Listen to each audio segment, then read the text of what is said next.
Shall we play a game? Why, yes, I believe we shall. Oh, I got a live one here.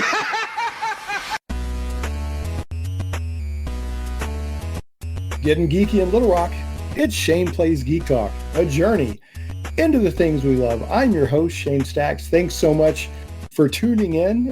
Really glad to have you. Shane Plays, although it's often about games, and this week is indeed about games. Shane Plays is when I play. It's when I get away from the realities of reality and talk about the things that I love. So it's a journey into the things we love. Just anything that I geek about or I think that people might want to hear about that's geeky. But this week, we are going to have another episode on one of the pillars of Shane Plays Geekiness, and that is tabletop role-playing games. And we're returning. I'm going to call this episode Tékumel Redux, because several months ago, I had Robert Alberti, aka Bob Alberti, on, who has a lot of experience with Tékumel and Professor Barker, M.A.R. Barker, and the Tékumel world, and at one time was the treasurer for the Tékumel Foundation. And we had a wonderful conversation about Professor Barker and Tékumel. I was interested in Tékumel at the time, but since talking with Mr. Alberti, getting deeper into Tékumel, reading The Man of Gold, which is a wonderful book by Professor Barker. There's other books out there that I'm looking forward to reading. Playing some Tékumel, buying Tékumel games and reading them. I continue to become more fascinated with Tékumel, also known as the Empire of the Petal Throne, the first published tabletop RPG setting, which that's what most people know of it when it gets this little footnote in history.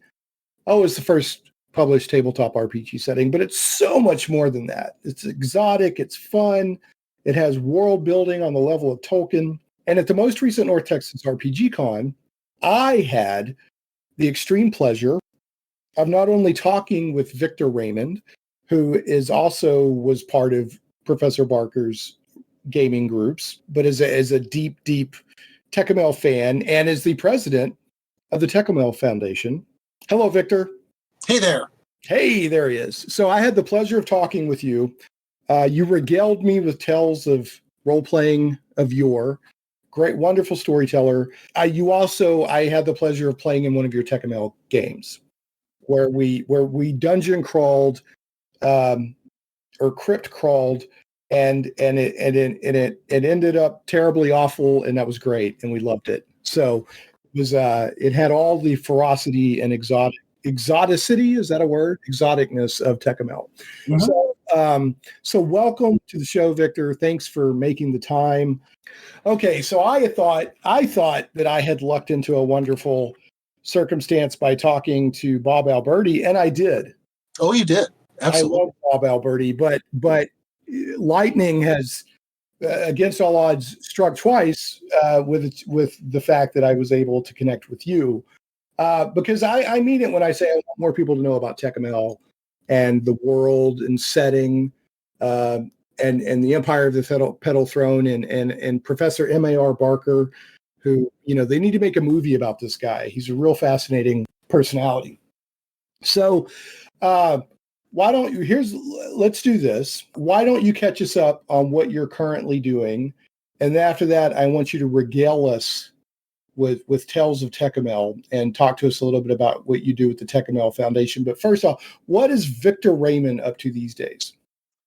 Well, what I do these days is I am writing and doing some game design stuff, partly because of the Tékumel Foundation and partly, I have several decades now of gaming material, some of which might be salvageable and people might enjoy. And I'm trying to see if there's stuff that I've got that I can make into something that I can make available for folks. So, and in addition to all of that, I am one of the people who helps make the Tékumel Foundation run. And I also am involved with some other groups like the Speculative Literature Foundation And so I have my feet in science fiction and fantasy and writing and fandom, and also in game design and tabletop RPGs. So a little bit about what game design involved in. Is this the same writing you were talking about? You were dusting some stuff off. Actually, there's some material that I'm working on right now, one of which is a book about telling people that you too can run Empire of the Petal Throne. The working title for which is The Egg of the World. Over easy, I hope. Yeah, over easy. Yeah. Tékumel. And let me just, one of the things that you said when we were playing Tékumel and talking about Tékumel at North Texas RPG Con was, you said that I think some people have this idea that Tékumel is hard to learn or get into, and you said the best way is just play it. Yes. Just play it. Absolutely. I did not feel that it was inaccessible at all, because you don't eat. What do they say? How to eat an elephant one bite at a time. Yeah, I mean, when you sit down to play Tékumel, you're not trying to be. It's like when you read the first chapter of The Hobbit, you're not trying to learn the entire 20-volume set of everything that Tolkien wrote about the world, right? I mean, you're just having fun. You must first learn both Quenya and Sindarin. Yeah, you must learn the languages. No, just have fun. Memorize the lay of Beren and Luthien. And then you have learned all of the ways of Morgoth. And then you may turn the title page on The Hobbit. Right, exactly. Yeah, and that's how people talk about Tékumel. Yeah, and it's not like that. I mean, when we played Tékumel, obviously it was an exotic, fun setting, but it was a dungeon crawl. Mm-hmm. Because you ran it in M.A.R. Barker's original Tékumel rules, which was an expanded version of the OD&D rules. Yes, Professor Barker ended up learning how to play Dungeons and Dragons from Michael Mornard, who is still around in gaming yet today. And Michael was he had grown up in Lake Geneva, Wisconsin, and he had played in Gary Gygax's Greyhawk campaign. He then became a college freshman at the University of Minnesota and played for a little bit in Dave Arneson's Blackmoor campaign, now that I have those properly situated.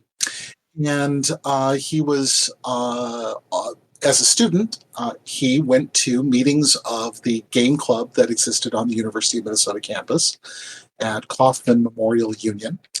And there he encountered Professor Barker, who was the faculty advisor for the club. And Professor Barker picked up D&D, played it, and pretty much his first question was, "This is great, but where's the world?" Right. He was already familiar with a lot of the same fantasy literature that had inspired Gary and Dave. So, Jack Vance and Fritz Leiber and Robert E. Howard and Tolkien. The famous Appendix N type stuff. Yeah. Right. He knew that stuff. And so he was kind of looking to see what else was there. And through an accident of his own personal history, he had been working on his own fantasy world since he was a kid, and that was the world of Tékumel. And so in early 1974, he had been introduced to D&D in 73.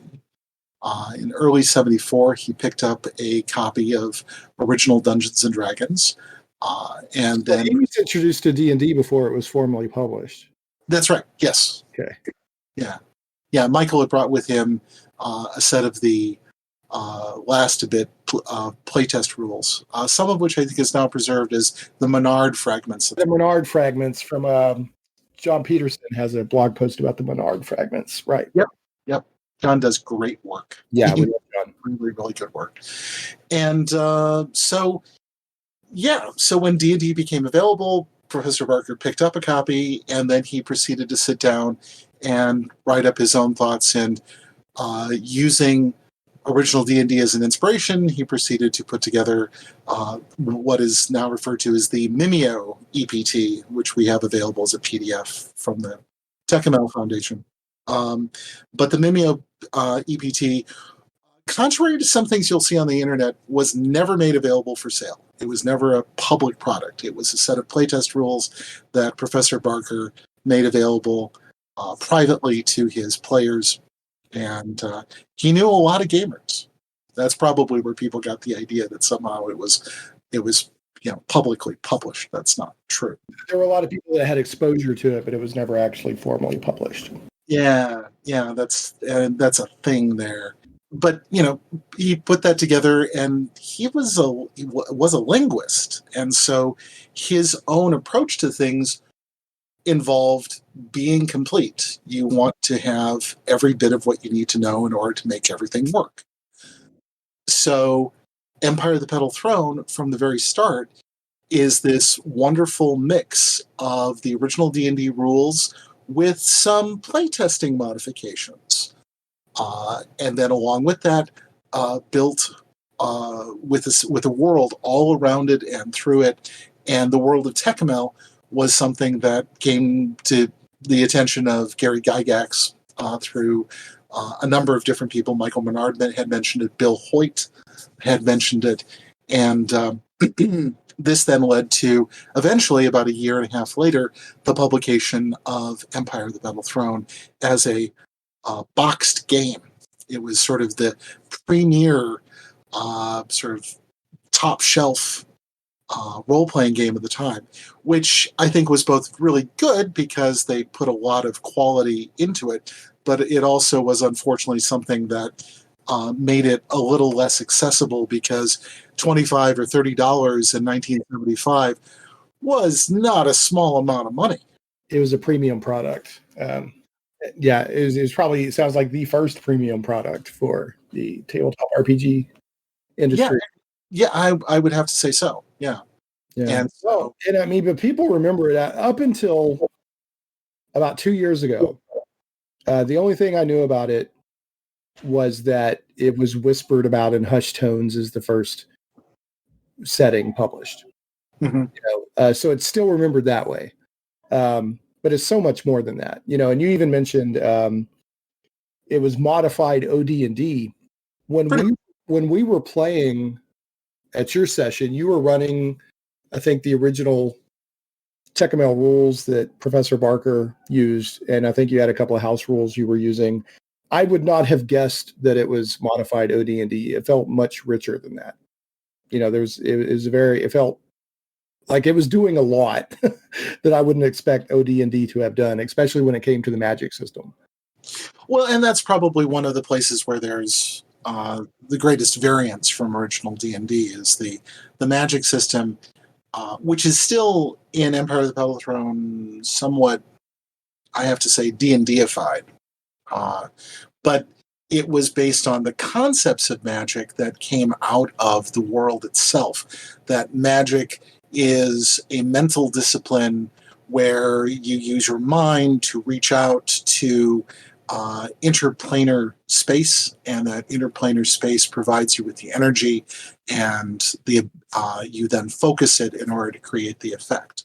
And so different spells create different effects. This is not terribly surprising, but it is also exactly in parallel with the technology, because that's what technology does.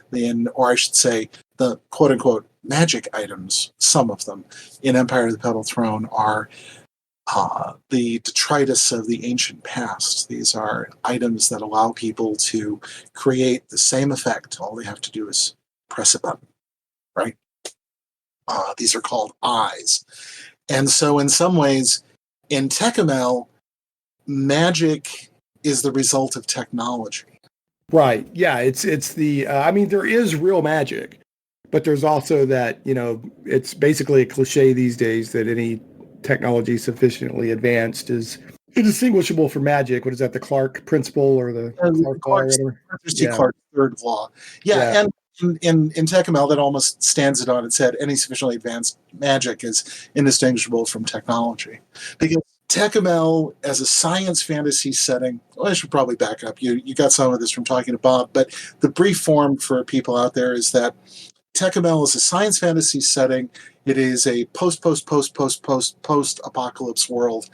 Tékumel and its star system, for reasons still unknown, are put into a pocket dimension after having been colonized during a period of interstellar exploration. And when the star system goes into its pocket dimension, it's cut off from all of that technology that made everything run. And then civilization collapses over millennia and then builds up again, collapses, builds up again. Do that several more times, and you get to the world of the Empire of the Petal Throne. Yeah, it almost, and I'm not, I have to be careful saying stuff like this because I'm not saying that there's appropriation or anything like that. But the more I learn about the Tékumel, the more it makes me think of Numenera, Monty Cook's Ninth World, where that postulates that in that setting that major empires have risen and fallen 8 times, and now you're in the 9th one. So there's all this amazing stuff just laying around and not truly understood, but Tékumel also adds, like genuine magic into the mix. I can't remember if Numenera has magic. So it's science fantasy, but it doesn't feel, it's not science in the fact, there could probably be a robot running around, but you're not, it's not like Cylons running around and laser rifles and stuff like that. It's much more exotic and subtle. Those are called Ru'un. Ru'un, yeah. And it's fascinating. So much stuff in Tékumel. Everything has its own word and its own language. Because like Tolkien, Professor Barker was a linguist. And, I discussed this with Robert Alberti when he joined the show, and you and I talked about it at North Texas RPG Con, but I can't help but think that there has to be something about the way a linguist mind works. Because here we have 2 professors of linguistics that have done world building on a scale that's probably unequaled, whether it's in games or anything else. It's Tolkien. People often talk about how deep Tolkien's world building goes. The world building of Tékumel, in my opinion, is even more impressive. As much as I love Tolkien, because Tolkien basically drew upon European sources, in a sense. Northern European sources, feels Northern European, Anglo-Saxon kind of thing. Tékumel is a mix of what all influences would you say are in Tékumel?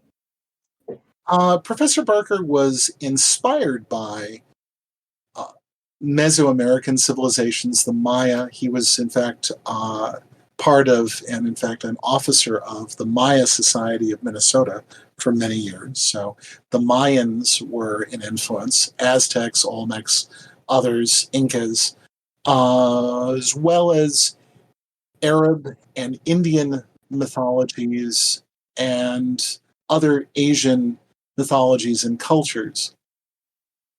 That provided the basis for Professor Barker to imaginatively create something that, as I said, was inspired by, but distinct from those. Whenever anyone talks about cultural appropriation, I try to remind them Tékumel is its own thing. It is and sometimes people will do things. They'll say they'll bring out something from some culture, and they'll say this is Tékumel. I'd say, well, it's an inspiration for Tékumel, but Tékumel is not Aztec. It's not Indian. It's a fusion of multiple inspirations. It makes it feel very rich. And I don't know how many different languages did he write for Tékumel.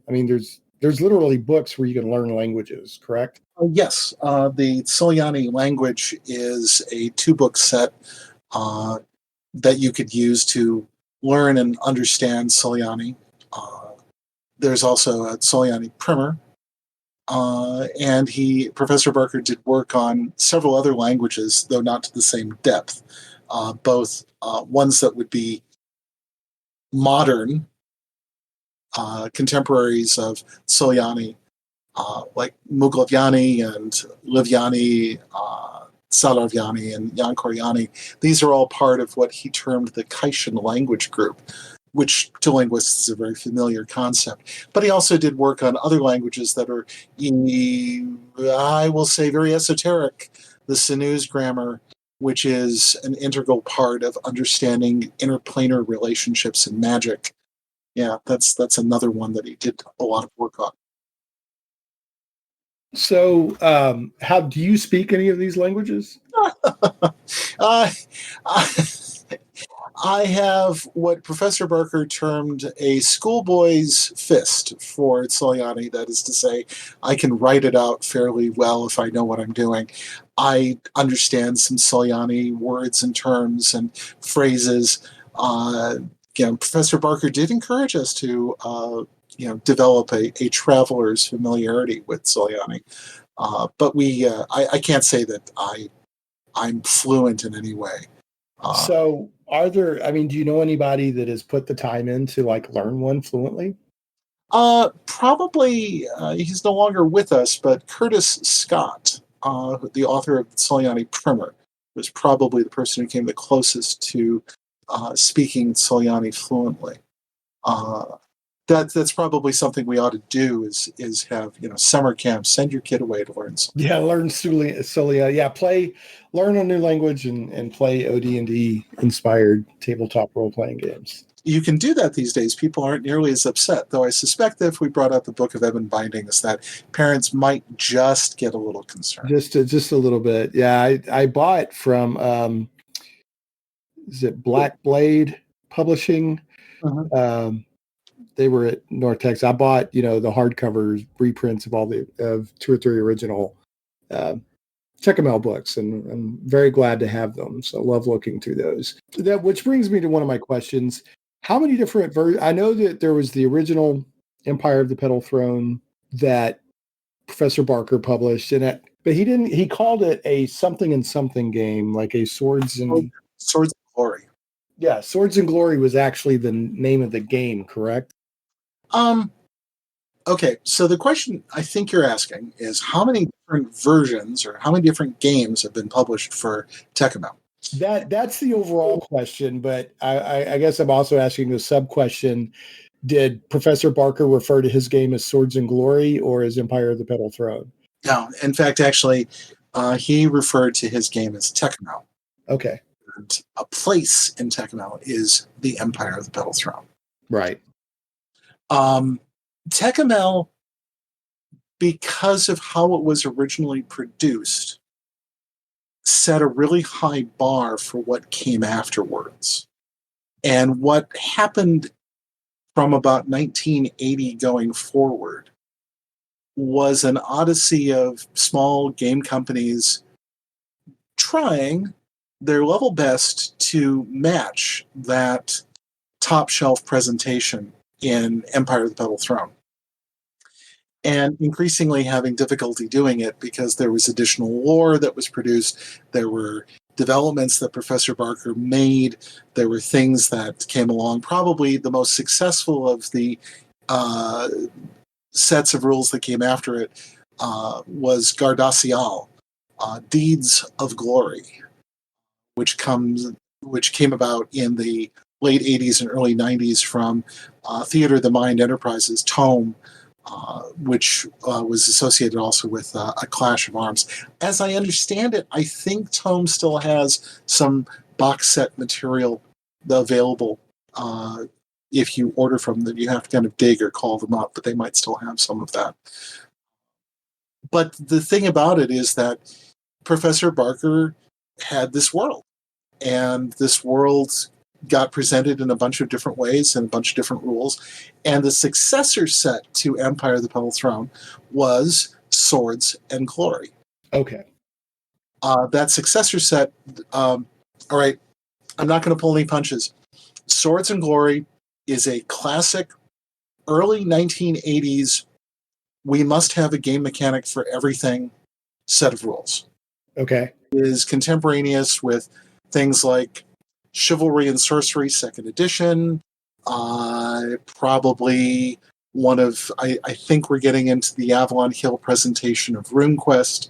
That may have come a couple of years later. But as a set of rules, Swords and Glory was influenced by what people were doing in gaming at the time, which was, well, your character could be doing almost anything, so we better have some way of dealing with it, right? Right. So if you look in the player's handbook for Swords and Glory, you will find that there is indeed a chart for damage done to player character by falling trebuchet shot. Right. Because, that's going to happen, right? So, right. Absolutely. Yeah, absolutely. Right. Okay. And the other thing that I think Tékumel missed out on, and partly because it is this amazing immersive world, was that the idea of having modules or adventures was something that Tékumel didn't have. And there's some reasons for that. I can speculate. I'd be retconning if I tried to explain it all.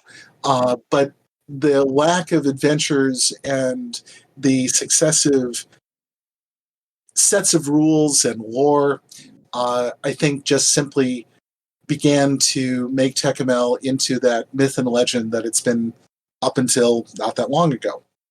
And largely because of the fact that people were like, oh my God, there's so much to learn. Sure. There's so much to learn now if you play the Elder Scrolls, or if you play The Witcher, or if you play Star Wars. The sheer amount of lore. I have a friend who's a Star Wars fan, nonpareil. He knows the lore back and forth very, very well. And there's arguably more of it for Star Wars now than there was back then. But back then, Tékumel looked very exotic. Well, do you think that, like Elder Scrolls or Star Wars, or heck, even if you got into Arthurian legends, which is quite a bit, do you think that didn't, psychologically, it didn't feel as insurmountable because a lot of the lore and world building of Tékumel is not, I don't know if natural is the right word. Like it's not a Western mindset in a lot of ways. There's some of that. I mean, I've played many hours in Morrowind and Oblivion and Skyrim, and I have to tell you that I really appreciated the amount of work that went into those in order to present some truly interesting pieces of lore. Right. I mean, like, for example, I think it's in Oblivion that one of the things you end up dealing with is if you go on the Mage Guild quest line is, or maybe even part of the main quest line is, you end up having to deal with Mankar Cameron's Paradise, where you have a radically different visioning of the creation of the cosmos and the place of the deities within it. That what's presented as the 8 divines or the 9 divines in the Cyrodiilic Imperium are simply demon lords who decided to go off and do something on their own, as opposed to all the other Daedra that knew that humanity was simply a race to be subjugated like any other. Right. Yeah. And, if I can develop that from just having played the game a little bit, I think the biggest thing is that Tékumel has wonderful material in it, and you learn from it, but it's never had the sort of following that allows it to become part of the mainstream. Right, and I think that's fair. People who basically say, "Oh, I get it. Here, let me share it with you." Right. Yeah, where it just kind of disseminates, it cross-pollinates and everything, right? Hasn't hit that critical mass. Yeah, I mean, if we had, several $1 billion in order to present it, I suspect we too could be talking about the intricacies of the interplanar deities in Tékumel, and the video games that go along with it. That would be mind-blowing to get a good Tékumel video game. So there is a computer game that's available. Is there? Yes. And what is that? I'm going to look it up right now. It's Choice of the Petal Throne. from Choice of Games. Is it like a tactics game, strategy game, role-playing game? What is it? It is a role-playing game. It is a text-based role-playing game. Choose your own adventure, but far more sophisticated than just that. And it's a really lovely bit of work. It's on Steam. Choice of the Petal Throne. Let me look at this. I will put that in the show notes. It's $3.99. How can you go wrong? Yes.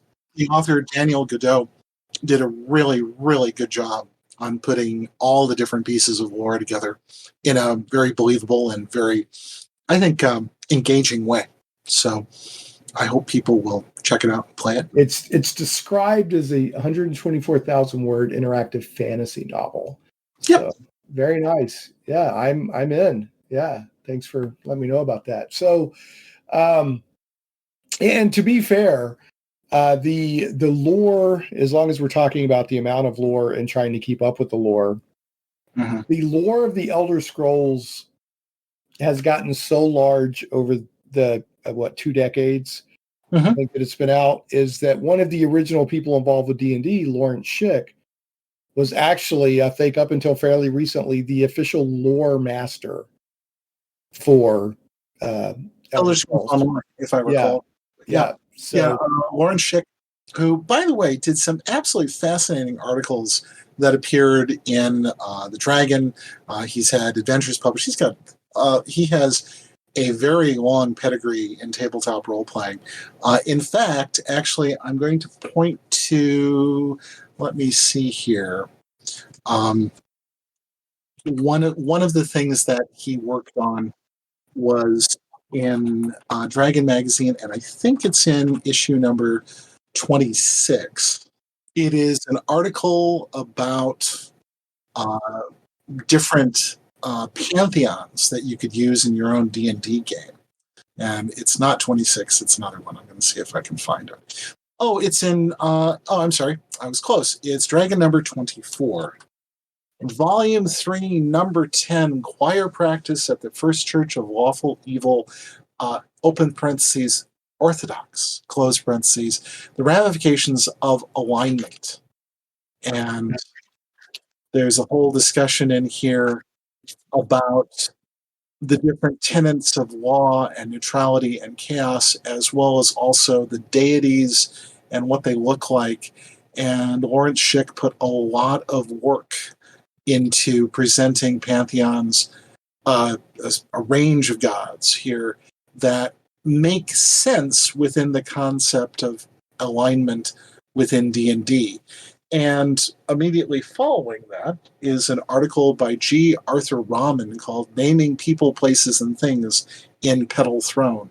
And I think the juxtaposition is, it may be coincidental, but I think it's entirely appropriate. Yes, right. This business of having this elaborate pantheon that is completely original. It has nothing to do with the material that you would see in either deities and demigods or in gods, demigods, and heroes. Yeah. Lawrence Schick was, in the history of gaming, someone who would easily pick up on the complexities of not only Empire of the Petal Throne, but clearly the Elder Scrolls. But he's not the only one. Another person who was involved in tabletop role-playing from a very early time was Ken Rolston, whose name you will probably associate more with RuneQuest and with Paranoia, interestingly enough.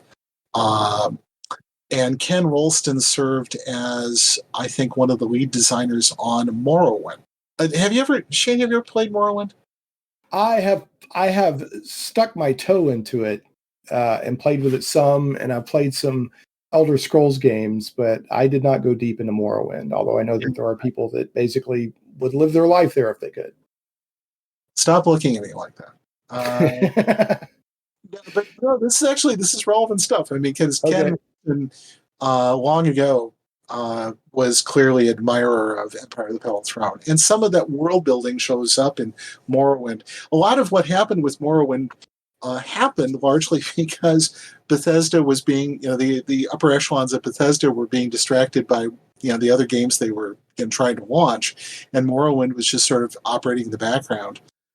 And let me point out that between people I've interviewed and my friend Matt Barton, I've co-authored the second edition of his book with him, the Dungeons and Desktops, the history of computer role-playing games. Aha. Okay. So many times when a great game comes out, that was the dynamic. Nobody was paying attention in management. Yeah, that's what happened with the second version of XCOM. They were trying to do this in 1950s first-person shooter, and it was really glitching out, and nothing was working. And they had in the background, could you just do a remake of the original game? And the remake of the original game was wildly successful. Right. Yeah. No, here in Morrowind. Okay, so the conceits in the Elder Scroll games are that you start off as a nobody to become a somebody, right? And as with many RPG games and that type. Yeah. Yep. And in Morrowind, it begins with you wake up in the hold of a ship, and there's a dark elf who's there with you, a fellow by the name of Jube. And the game begins with him saying to you, the game begins with you having one of the Daedra giving you a foreshadowing introduction in the form of a dream. But when you wake up, Jube says to you, "Wake up. What's your name? You are dreaming. What's your name?" Right. You give yourself your name, and then you learn all the usual things that you learn at the beginning. But you walk out onto the deck of the ship, and you encounter these Imperial guards dressed in their somewhat faux Roman armor. And they say, our records show that you've arrived, but they don't show from where. And then you get to design a little bit more. Right. And you walk on, onto the dock and then into the building, the Customs and Excise office. And you're met by this fellow who's wearing these, very grandiose robes. He's bald with white hair and this neatly trimmed goatee. And he looks at you and says, "Ah, yes, there are several ways we can do this, and the choice is yours." Right? And then you go through this whole, one is you can just choose a class, you can construct a class, or you can answer a bunch of interesting questions, and that will determine what class your character is. One morning, when you're helping your mother cooking, right, stovepipe loosens its moorings and falls towards her red hot. What do you do? Right? Right. No, I haven't played this game too much. Not at all. Not at all. And I have to point out that Ultima 4, Quest of the Avatar, kind of pioneered that. Let me give you a personality test and suggest a class thing. But anyway, back to your point. Okay, so you're saying, wow, and this guy who's asking you all these questions in game, his name is Securtius Urgula, right? That's Ken. I could take a photograph of Ken and put it up against the picture of Securtius Urgula from the game, and 20-year-old graphics notwithstanding, they are the same person. That's the person. Yeah. Now the funny thing about that is that later on, you end up running across this Telvanni wizard who's going to do things for you and help you out in the game. I don't want to give away any spoilers, but the way that the dialogue is written for that, because it's not voice acted, it's scripted, right? It's all right. You. That's how Ken runs his games, right? That your interaction with this vastly powerful Telvanni wizard is written in a way that Ken would run games if you were playing with him at a convention. No, interesting. And I basically at both points in the game, I was like, Ken. Yeah, that must be very interesting to know somebody well enough to see, the veil gets lifted a little bit. So, yeah. Those sorts of Easter eggs show up in many, many games, I'm sure. In this particular case, it was really kind of pleasant. And Morrowind has that it has that same sense of strangeness that you don't know what to expect when you're initially playing the game. And I could very easily see, especially the way they both start off with you're fresh off the boat. Right. Tékumel clearly was inspirational. Right. Yeah. Well, I'll tell you just, one other thing about Morrowind that impressed me. My experience with Morrowind, I spent like a day. I think somebody lent me the Xbox copy, and I spent like a day online figuring out how I wanted to make my character. And then I made my character, and I got into Morrowind and ran around. And I mean, my impression of Morrowind, I was very impressed because it was basically like an MMO written for one person. It was very large in scope. And it had, a lot of choice, and, you weren't on rails or anything like that. But I think what scared me off at the time, I think I was really busy in life in general, and I didn't have time to dedicate to it. But I've heard so many people sing the praises of Morrowind. The thing that most often throws people off of Morrowind is that the main quest does not drive things. Right. Yeah. Which back then, especially, that would have been like people like, what's going on? These days, I think people are a little bit more used to that kind of thing. But yeah, back then it's like, what am I supposed to do? Well, you're supposed to go to Balmora and meet with a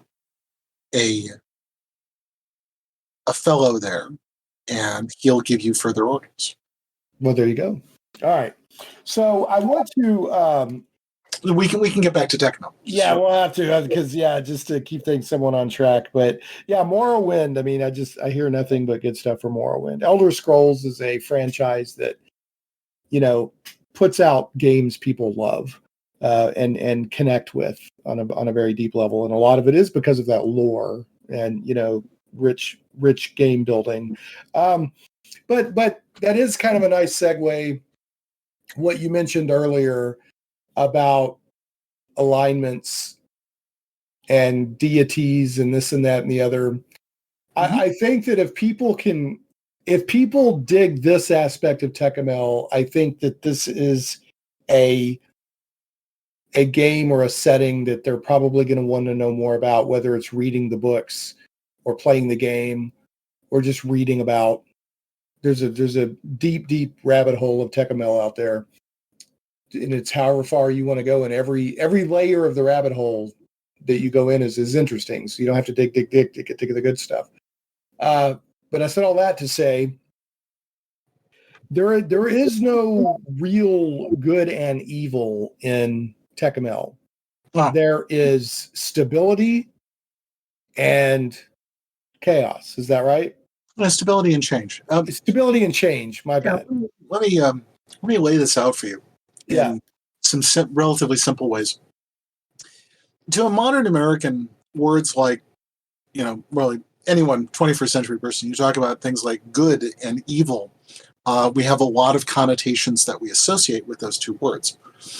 And some of them are very basic. Oh, this tastes good. Some of them are more, how would you say, overarching. Mass murder is evil, right? Okay. Right. And to a Soleani, someone in Tékumel, the words are Lan and Busan, good and evil, or good and bad, I should say. They don't have those same overarching senses of morality attached to them.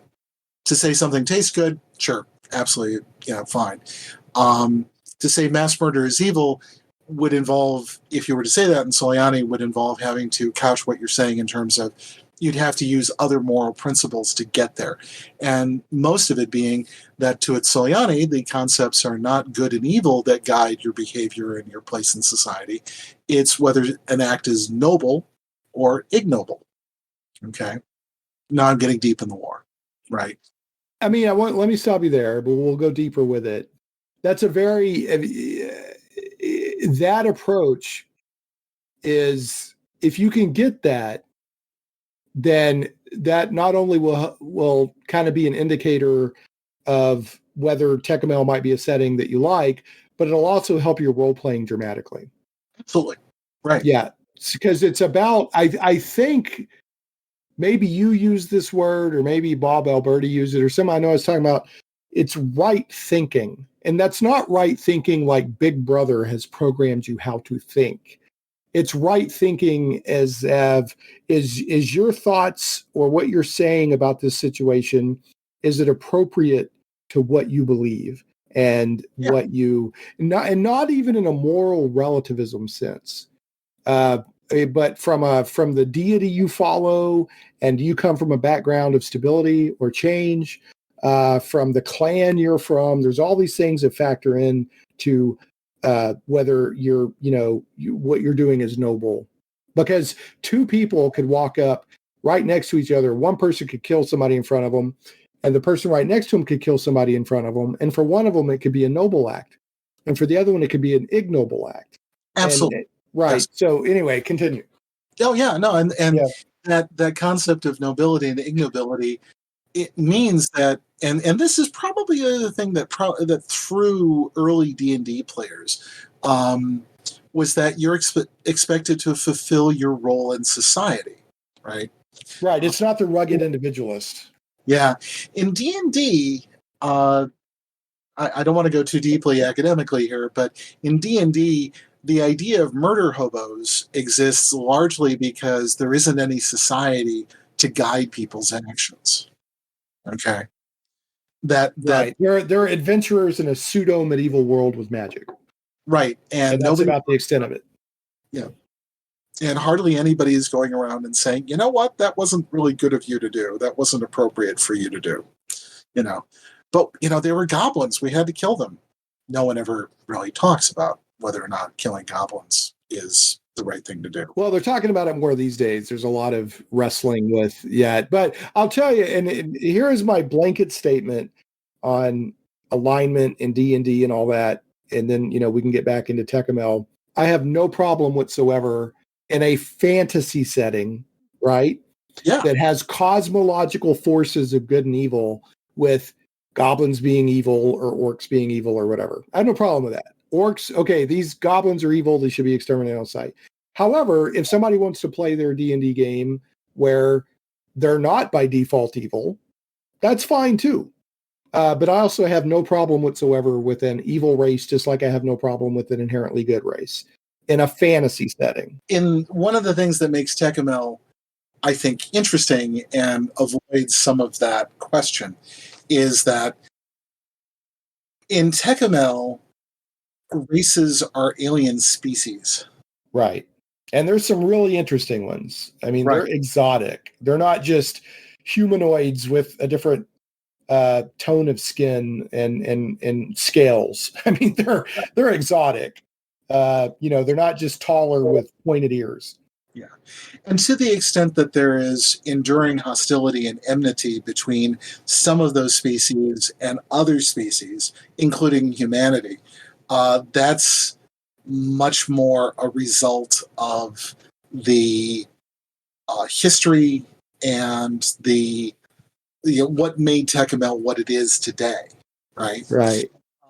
And as you pointed out, the Empire of the Petal Throne is just one nation or culture within the broader world. It's bordered by hostile nations. Right. I mean, there was there was a point when I was playing in Professor Barker's game where, as we all knew, right, this was one of those things. As we all knew, the non-human species called the Hlus and the Su, that's Shu, that's SSU. Which one is it that if you smell cinnamon, you have to run? Which one is that? It's a Shu. Okay. Right. It even says Dave Arneson wrote a foreword to one of the Tékumel books, and he says something like, if you smell cinnamon, run. Musty cinnamon, high chiming sound, blue lights, get the hell out. Yeah, get going. Get the hints. Just go. As we all knew, they were inimical, hostile, could not be in any way communicated with or reasoned with. We should assume that it was a kill or be killed situation, right? Until we encountered some Sioux in Professor Barker's game who were like, oh, hi, how are you? They invited you to tea? Almost. They were just kind of, what's going on here? Right. Very strange moment. I am confused. Should I not be either running or attacking? Exactly. Yeah. Yeah. They actually ended up helping us, and I'm not quite sure why. But I want to go back. We were talking about good, evil, nobility, ignobility, and we talked about stability and change. Okay. And for Professor Barker, the pantheon that he created, where here are these gods of stability and here are these gods of change, right? And you said for someone to kill someone or to, would be noble. If you are an adherent of the god of change devoted to warfare and destruction, Lord of Famukla, the Lord of flame and fire and destruction. Yeah, that's right. Killing people. Make it happen. Make it so, right? It's more complicated than that, but just basically speaking, if you are an adherent of that god, when you are doing that in the service of the god, that's noble. But say you're not. Say you're a worshiper of Lady Avante, the goddess of stability, who is of hearth and home and life and the preservation of family and community. Killing someone's really pretty ignoble, unless they've done something really, really, really bad, like threatening your family, right? So the context of situations matters in Empire of the Petal Throne and in Tékumel. And that, I think, is one of those things that you have to explore. And some people think that, you have to read enough so you know. It's like, no, that's not how it works at all. The best way to learn this stuff is to realize that you have arrived here, you as a player know very little about the world, your character knows very little about where they are, and, there are people here who will help you to understand your place in society, and you're a nobody who could become a somebody, right? So that's the thing that I think makes Tékumel fun, is that you get to explore a world. Yeah, and it's interesting that there are still, even though, so in Tékumel, because of the makeup of the society and civilization, assuming that you're playing in, is it Soliana? Soliana? So yeah, which is the Empire of the Petal Throne, it's assumed that you're fulfilling a role in society. But you can still be an adventurer, because there are many motivations why you might group up with other people with different motivations to go adventure and further your role in society. So it's not like you're just sitting around drinking tea all the time and being polite. Oh, no. Yeah. I mean, there are some people who like, that kind of game. And if you get to a particular point, or if you want to start there, once you have gotten some familiarity, that can be, sort of court intrigue and everything else, that can be cool.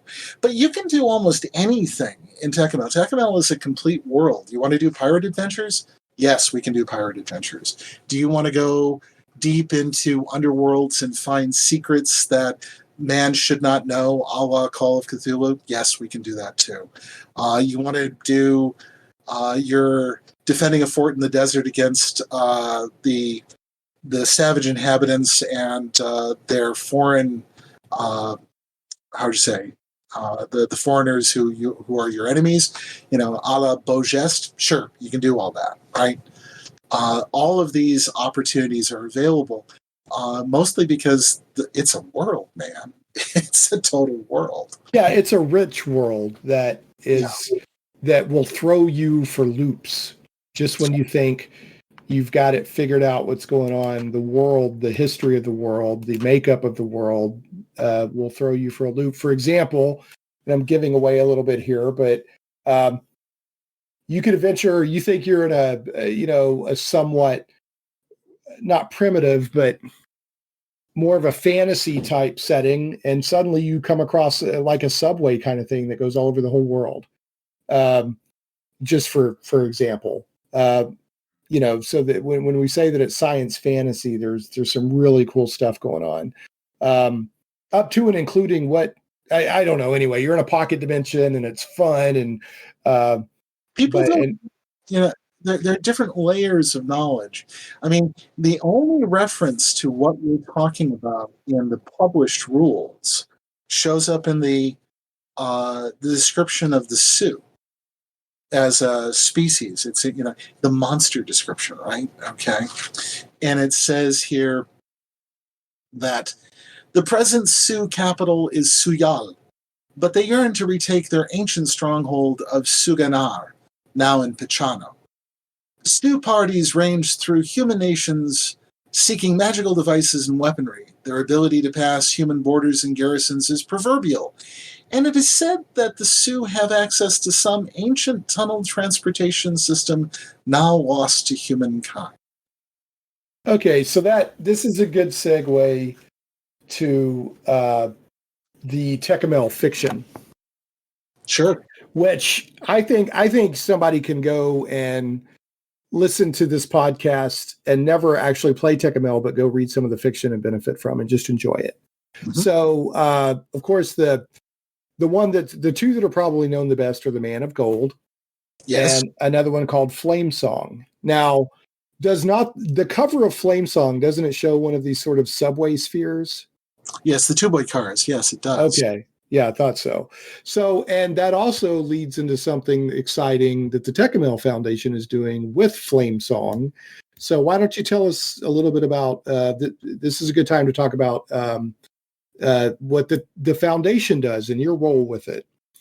So let's start off with talking about the republication of Flame Song. Yeah, we are just about to re-release Flame Song. We're doing a last round of proofreading, and making sure that we've got all the different pieces in place that need to be there.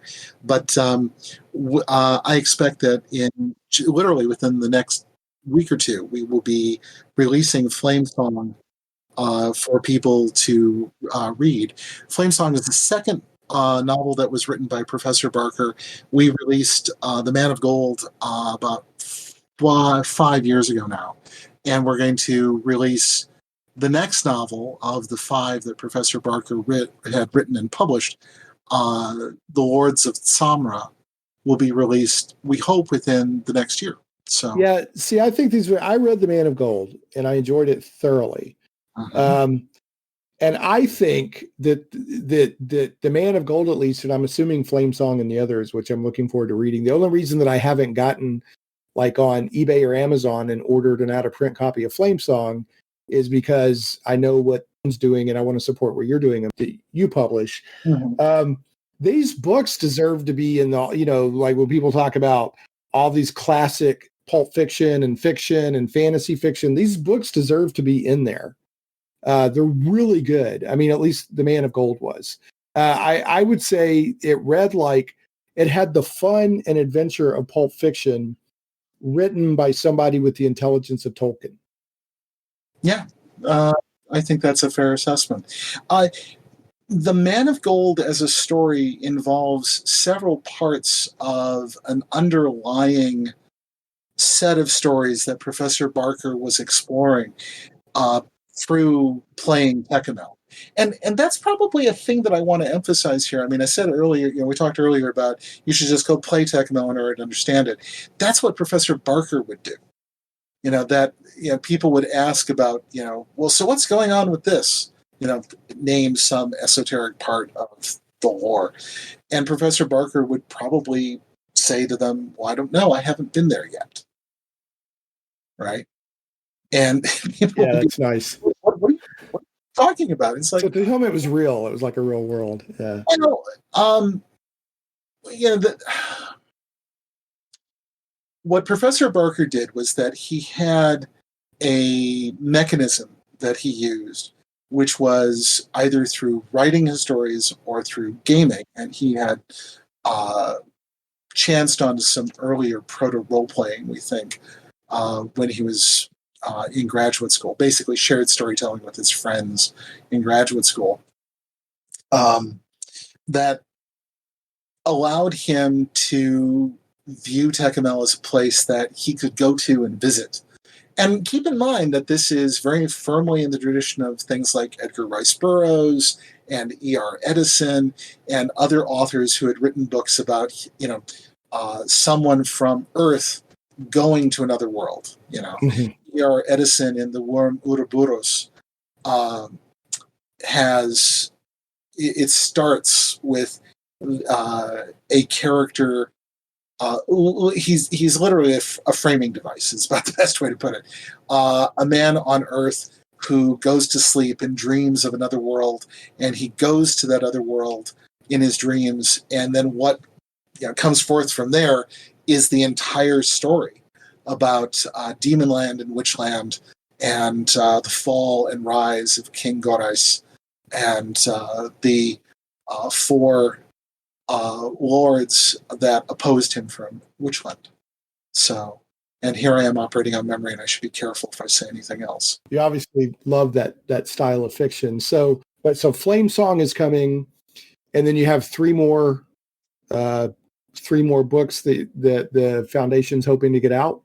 Yes, and in fact, there's also there are 2 other partial novels that we are looking at and figuring out what we can do with.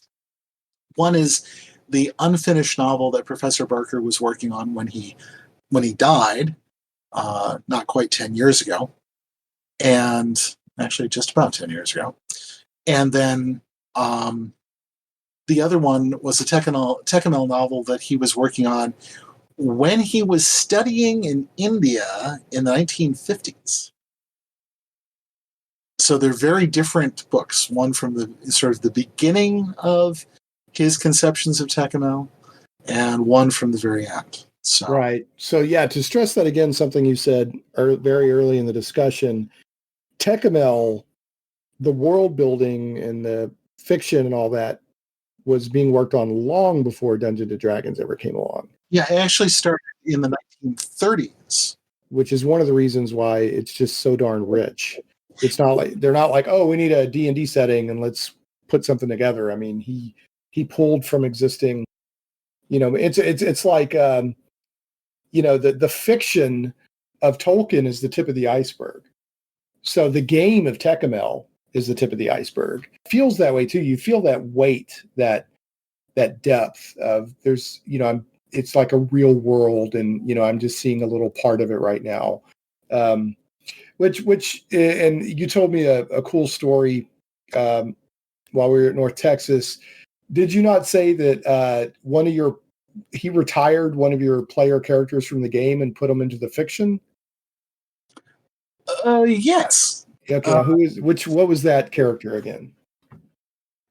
One of the things that people sort of wonder about with Professor Barker's fiction is, oh, this must have been his gaming group. It's like, no, actually not. Most of the vast majority of the characters, particularly the main characters in all of Professor Barker's novels, are his own characters. The player characters show up most of the time as walk-ons. They have cameo appearances. Prince Miricia's New Men, for example, which I think gets introduced. I can't remember if it's at the end of Man of Gold or Flame Song. Now, my character was the Patroi, an alien, graceful alien species, somewhat insectoid in appearance, although... Yeah, they're my favorite race, and yeah. I like them a lot. And my Patroi character, a priest of Wuru named Matik. I had played him for quite some time and had really enjoyed playing him. And Professor Barker called me up one day and said, "Victor, I need Matik." I said, "Sure." Yeah. Okay. And I can't tell you why. Sure. That's totally fine. And you'll find out later, maybe. He's like, okay. And I'm like, all right then. It's like, oh, I guess I'll have to roll up a new character. Yeah. And yeah, so he took Matik. And I have to say, weirdly enough, that Professor Barker was a very astute observer of people. I think as a linguist that may go with it. I'm not sure it always does, but for him it did. And his depiction of Matik was disturbingly familiar. It's you're like, oh, yeah. So what kind of role did Matik have in the fiction? Well, in the fiction, he is there as something of an assistant to the the main characters of the story as they're figuring out what's going on and what to do. Matik was a magic user, the sort of fellow, and a priest with, but really something more of a scholar priest. And his specialty was in other planar relationships and demonology. Now, was this the one I'm trying to remember? In Man of Gold, the main character had a Pei Choi friend for a while. Was it which book was Matik in? That was in Death of Kings and Prince of Skulls. Now, in Man of Gold, Harson, the main character, there is a female Pei Choi who assists him, Iktsa. And Iktsa, she's interesting because she's an ambassador to the under people of Tékumel. She gets herself killed by trying to make friends with a very deadly underground creature. Right, the Swamisi. Mm-hmm. But the thing about her is she's very indifferent to the strivings of humanity and the supposedly dominant species. That her entire mission, which is interesting that Professor Barker writes about this, is that he's like, she's entirely about going and establishing connections between people who are considered less than people by the people of... Right. In today's terms, she tries to make friends and bring marginalized people together. Right. And, yeah. Mm-hmm. And the thing about it is that what makes it interesting is that these are the result of... what Professor Barker is pointing at is that these are very subjective evaluations. And he does this again in a couple of other places. That, the sort of as we all know knowledge. Here are the, intelligent species of Tékumel. And as a storyteller, that gets presented, he sort of presents that as the as we all know knowledge. But he also simultaneously presents other knowledge which says, yeah, except that these people are intelligent, and these people are intelligent, and these people are intelligent. But, the supposedly smart races don't recognize that. Right. And yeah, which is that she belongs to a group that has that mission, if I remember right. Yeah, exactly. Yeah. So an important principle of there's two important principles here that I want to bring out. One of them is that, in a phrase, Professor Barker is an unreliable narrator. That what he does in a lot of cases is he will present to you the in culture, in society, in world understanding of how things are, right? But he will also at other times introduce other knowledge that may contradict that, or be the exception to that, except how much of an exception, or the simplest example is that, as everyone knows, within the Five Empires, there are no riding beasts of any sort whatsoever. The horses and other riding beasts of before the time of darkness do not exist here in any way, shape, or form. All right, that's the as we all know knowledge. Except there are horses that are on the other side of the planet on an island, that there are other riding beasts called Bajak that are far to the west. That the exceptions to the as we all know knowledge. Well, and that's how the real world works, right? I mean, there's what's generally believed to be true, and then you run into exceptions. So exactly. Yeah. And the number of times when people would ask me, no, really, I need to know, what is the thing? And they would ask Professor Barker this, and Professor Barker would pass it along to us. And so often we would have to start our answer to their question for absolute knowledge by saying, well, it depends. Or, right. It's not that simple. Right. Yeah. Which is that's part of, like I said, if people like that kind of world building or that kind of playing, then, there's nothing wrong with a medieval high fantasy. I love those games. but there's a rich, textured, nuanced world here. Again, that is good for. I mean, you can play in it, you can read about it, you can read novels set in it. And the other thing I wanted to highlight. So, to me, it seems like the three.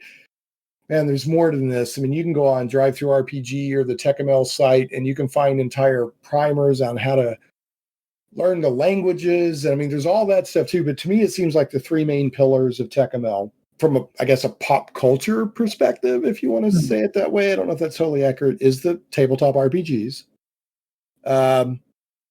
which I also want to mention that the current version of Tékumel is being published by Jeff D's Pocket Universe Games or Unicorn Games. Anyway, it's called Baythorn, which Baythorn means Pocket Universe, if I remember right.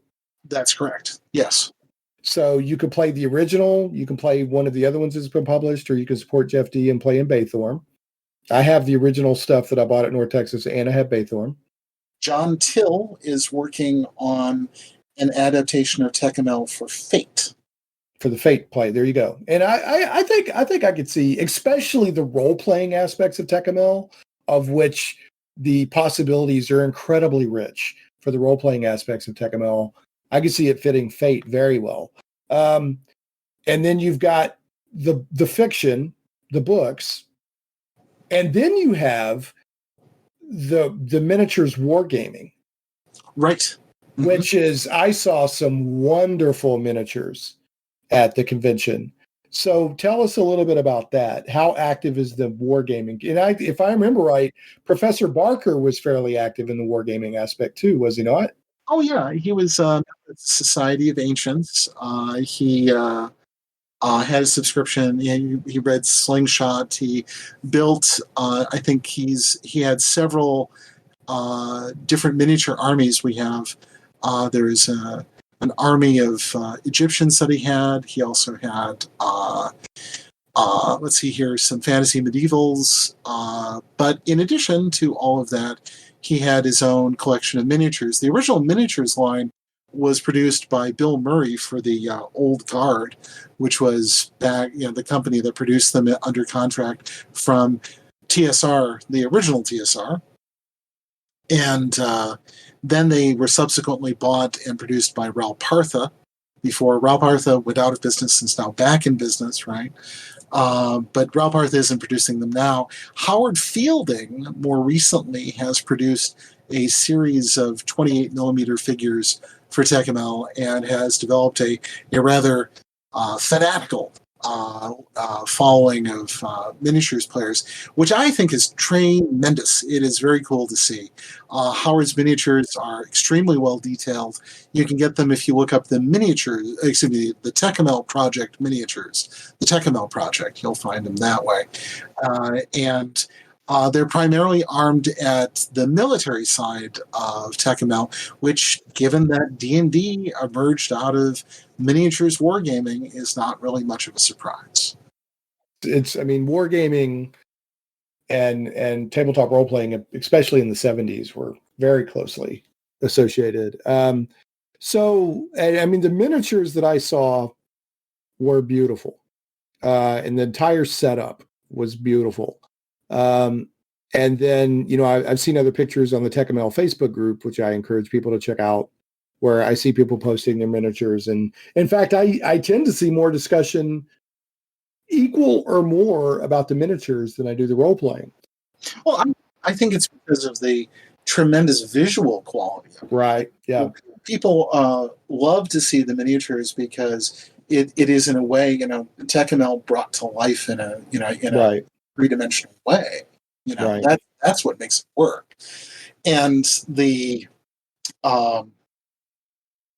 miniatures, the one big difference is that when Tékumel miniatures were first produced, 25 millimeter figures were not that expensive to buy. So presenting an army of 200 or 300 figures on a side, here's your cohorts of Shen, here are your heavy infantry, here's your slingers, here are your flying Hlaka scouts, all of that. That was not hard, or at least not expensive. But today, let's face it, 28s and 31s, as we're getting them today, they're kind of pricey. So one of the things that we're exploring is how to make it possible for people to get some miniatures, more like 30 or 40 figures on a side, something where you're not having to, blow the bank in order to build an army, and then be able to have some sort of, miniatures battle and experience Tékumel that way. And Howard's been working on that. There are other people that have been working on different aspects of that. It's really great to see. And the figures themselves, if you wanted to, you could get the figures from Howard for the military units, but Jeff D also produces through Unigames a whole bunch of, Unigames produces a whole bunch of same scale flats, sort of cardboard heroes. And those are great. Jeff and Manda have done a wonderful job on presenting not just, warriors, but also monsters. And that's, I can't sing their praises too highly of that stuff. That's really, it's fun to see. Yeah, I don't have time. I've got to start drawing this down. So I'll just mention this briefly, but Jeff D loves Tékumel. In fact, before I ever talked with Bob Alberti, Jeff D a couple of years ago about the different games in his line, and he's the one that first was like, you need to read some of the books because Tékumel is, because I was like, what is this? I was like, what is this? And he goes, oh, well, have you ever heard of Empire of the Petal Throne? And I went, yeah. And he goes, well, that's, I'm publishing the current RPG for that world. And he really encouraged me to go read the books. And I mean, he's all about Professor Barker and Tékumel. So I just want to give a shout out to Jeff and, love for people to support his stuff. I do have to start kind of drawing this down, but I wanted to ask you a couple other things because it sounds to me like the Tékumel Foundation is doing a very active, proactive job in not only trying to keep Tékumel out there, like, hey, let's get these books republished and stuff. But if I understand right, it's also has a lot of work in clarifying legal rights that people may or may not have regarding Tékumel IP. So tell us a little bit about what the foundation does and, your role as president. Okay. That really ought to be chief cook and bottle washer. It's a little bit more of a accurate statement. Yeah. The Tékumel Foundation started back in 2008, or at least it's planning for it. And the reason for it was that Gary Gygax died. All right. And I ended up going over, I had just finished I was in the process of finishing my PhD in sociology. And I was over at Professor Barker's house, and Gary had, the announcement had come that Gary had passed away. And I looked at Phil, who was not a young guy at the time, and I said, Phil, what's going to happen to Tékumel when you're gone? And he admitted that he hadn't really thought about it an awful lot. And I proposed the idea then that it would be good if there was it wouldn't be left to any one person to take care of, but that those of us who had, played in his games and he had, how would I put this? That he had developed trust in his working relationship with us. That we form a nonprofit along the lines, something similar to the Hemingway Society or something like that. And I had just done a little bit of research on it, but the idea was to have a nonprofit to oversee Tékumel as his creative legacy. And he agreed that that was a good idea. And over the following 3 years before his death, we, started to get things in place in order to make things happen. And since then, we've been assisted very much by his widow, Umbreen. There have been other players on the Thursday night group and other Tékumel fans that form the board of the foundation. And our job is to preserve and to promote Tékumel as his creative legacy. So that's why we're getting the novels back into print. Those are available on Amazon. We're also looking to have them produced by other producers, because not everyone wants to give Jeff Bezos more money. We're also reproducing game materials. Those are available through Drive-Thru RPG. And we also license companies like Unigames and John Till and Choice of Games and others, and Howard Fielding through the Tékumel project, to produce materials that are approved for Tékumel. And that, it's a cottage industry at best, but as a niche of a niche within a niche. Yeah. Well, there's love. It's a labor of love, but I could tell when I talk to you that you love, and it's the same thing with Bob Alberti. You love Tékumel, and you also love Professor Barker. I could tell, Yeah. And you played at his table for how many years? Were you his Tuesday night or his Thursday night group? I was part of the Thursday night group. Okay. I played for a brief while in the late 70s when I was in high school. That did not last. I went off to college. And then I came back in the mid 80s. I think I started in like 84. And that meant, given how long Professor Barker was running games, about 25 years. Right. Yeah, that's amazing. Just talking with yourself and Bob, it's a incredible experience, and like I tried to share with you at North Texas, that was very special for me to hear your stories, and also to run the game, to play in the game you ran, because that's the closest I'll ever get to be in there. It was very special to me. And that's why I want to share it with people, because Tékumel is amazing. Professor It really is. He was my friend, and he was an amazingly complex person with lots and lots of things going on. He had a myriad range of interests, everything from opera to Egyptian hieroglyphics to all sorts of different kinds of archaeological subjects and memorabilia. And Tékumel. Tékumel was the thing that he created and developed as his own project. That was his personal project. Mm-hmm. And I think he very much held it apart from a lot of the other things that he was involved with, partly because he was also an academic at a time when admitting that you might have non-academic interests was seen as being perhaps that was dubious, right? But he believed in Tékumel as his own personal creation, and he wanted to share it with all of us. And that's what he's done. And that's what we try to preserve and make available for people again today. I'm glad that you and the foundation are out there doing that. I think you've also mentioned that one of the jobs that the foundation does, which is very important if you're wanting to shepherd the legacy, is that in some cases, there's confusion as to who owns the rights to what. Oh, that. Oh, yeah. Oh, yeah. Oh, good. Yeah. I forgot to mention that. Yeah, actually, and that's part of that odyssey of game publishing that I alluded to earlier, is that over time, one of the things that we've had to do is to basically trace out all the different issues in terms of what happened to the intellectual property that Professor Barker produced for Tékumel over time. And I can say right now that through all the work that we've done, we've been able to gather everything back into the fold for the most part. There are a couple of items out there we're still trying to find people, that might have some interest in.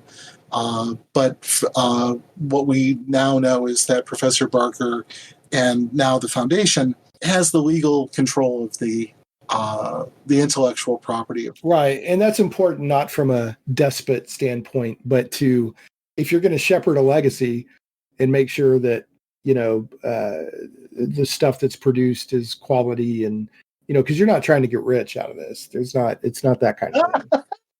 Yeah, in fact, it probably costs you more in time and money than anything else. Well, so. Yeah. And here's another way of thinking about this. One of the comments that we get is, people allude to the similarities between Professor Barker and Greg Stafford, right?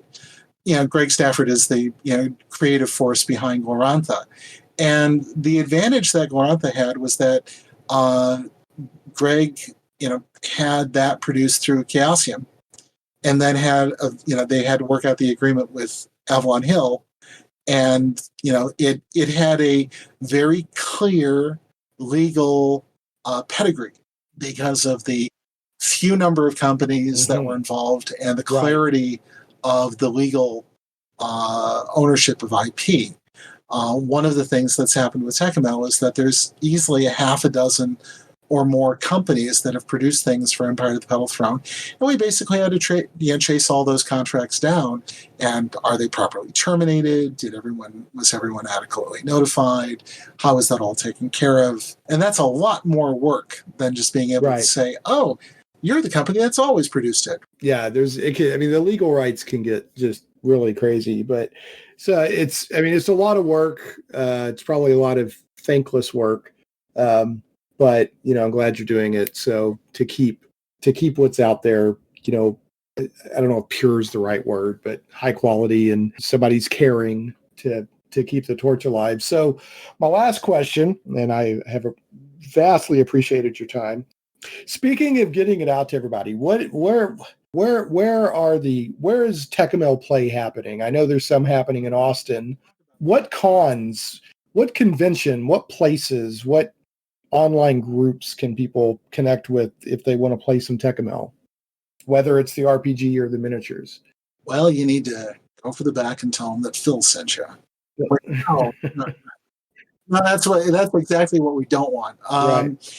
So there are several different conventions where Tékumel can be played.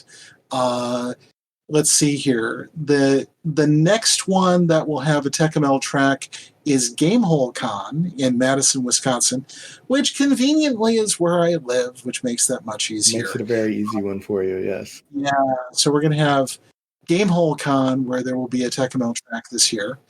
And then after the turn of the year, Con of the North in the Twin Cities, there's been a game track for Tékumel for several years now, quite a few years. And probably the convention with the longest track. Oh, wait, I've forgotten, and I should go back in time here for a moment. So after Gamehole Con, in November, there's going to be two different conventions. One of them is the Yukon Gaming Convention in Ypsilanti, Michigan, originally in Ann Arbor. And Yukon, which got its start at University of Michigan, has had probably the longest running continuous Tékumel track in the country for probably close to 20 to 25 years at this point. Nice. And so that'll be another convention where things go on. We're also planning on doing something at Millennium Con in Austin, Texas, a little bit after that in November. And then after that, we get to Con of the North. It'd be awfully nice if we could have some conventions on either the East or West Coast. And the Foundation is more than happy to help people out in terms of setting up Tékumel events at conventions and providing prizes and things like that. Oh, okay. That's good to know. Yeah. Tékumel swag, baby. Absolutely. Right-thinking Tékumel players everywhere can receive their swag. So it's noble. It is noble swag. And it is noble to desire it. So would you say most of these conventions have both tabletop role-playing and miniatures? Or is it kind of hit or miss? Or it's mostly tabletop role-playing. Okay. Well, now, Millennium Con is more of a miniatures-focused con, but I think you said there also might be some tabletop role-playing as well, correct? Yes. Okay. Yes. And I'm working with some folks there in Austin to put together stuff for that. Nice. And I should mention, besides Con of the North, Gary Con, run by Luke Gygax and a horde of friends and followers. Luke has put a huge amount of work into making Gary Con work, and you can, by the sheer size of the convention, which is like 2,000 to 3,000 people easy, at the Geneva Ridge Lodge. Geneva Grand Ridge Lodge, the old Playboy Club. They take over the entire place and then some. It's quite the event. Yeah, I've heard that basically the people that love North Texas basically say you need to do North Texas, Gary Con, and Game Hall Con. They say that's the circuit you got to make. Yeah, Game Hall Con is quite big, and all of these numbers are pre-COVID, so we'll see what they're like now. But Game Hall Con is truly a convention that's a little bit of everything. It has, all different kinds of role playing. It has True Dungeon. It has a bunch of different things that make it really kind of cool that way. Well, do you know of any I know that there's the Discord channel, the Discord server for Tékumel, and I know that there's the Facebook group. Do you know of any other online focal points for Tékumel? Do you know if there's any Roll20 or anything like that going on? There are some people that are doing Roll20. These are all done, on a fan basis. Right. I don't know the people that are doing things that way. I know that we get fairly consistent pings on putting together some material for Roll20 so that there's like a character sheet and there's other materials that people can use for running their own games. Nice. And it'd be nice to get those things going too. If anyone wants to help with that, drop me a line. Okay. And what is the best way for people to contact you, Victor? Like I said, go to the back. Tell them. No. Yeah, Phil said, yeah. Yeah, that's right. No, the best way to reach me is probably just send me a note at president at Tékumel Foundation, one word. That's TEKUMEL Foundation.org. Right. And go to the TekumelFoundation.org website. It's pretty interesting. Yes, which we're about to update as we release Flame Song and get that out the door. Well, I wish you nothing, but I know there's some Tékumel way of saying glorious setting for the rest of the day. I don't know what the right sign off is, but may the rest of your day be full of profound reflection and noble thought and action. Yes, may the gods smile upon you and all those who are in your care. Nice. All right. Well, thanks, Victor. Got to do the bad joke of the week, man. Got to do it. All right. Are you ready? Did you sign? Did your lawyer pass you the waiver? You did get that, right? Yeah. Mm-hmm. Okay. All right. So that's signed. So I'm legally protected. Okay, Victor. Bad joke of the week. How do bovines do math? I don't know. How do bovines do math? Why, with a calculator.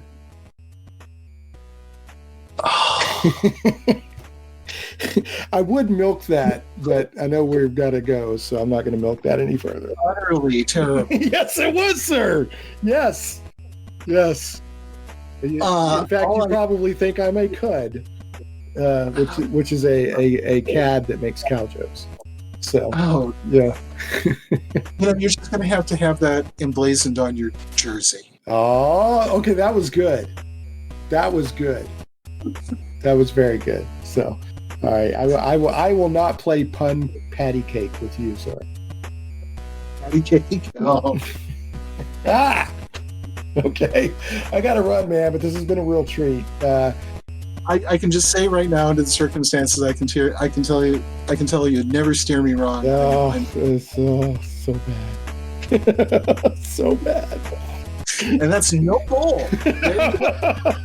Okay. All right. I gotta hoof it, man. But thank you so much again for the time, and good luck with all your efforts with Tékumel.